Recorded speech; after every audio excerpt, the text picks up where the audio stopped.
Bistvo časopisa se začne in konča pri ljudeh.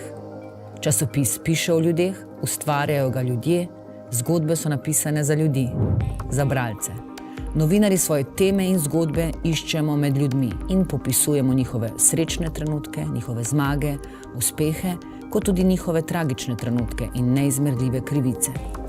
Novinarske redakcije so tako prostori kreacije, v katerih novinarji pričevanja ljudi, ki smo jih poiskali na terenu, ustvarjamo v zgodbe. Uredniki so tisti, ki te prave zgodbe prepoznajo in jim v pravem času dajo pravo mesto v časopisu. Redaktori, lektori, fotografi, likovni uredniki, infografiki, tehnični uredniki pa so tisti, ki te zgodbe oplemenitijo, oblikujejo in pripravijo za pot v tiskarno.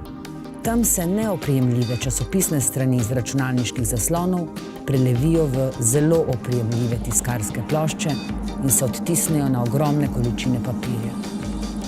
In čeprav ta proces tiskanja ustvarjajo stroji, spet za njimi stojijo ljudje. Pot časopisa pa se ne ustavi v tiskarni. Skrbno zloženi paketi časopisa nadaljujejo svojo pot na vse konce in kraje. V kioske, trgovine in ne nazadnje v naše domove.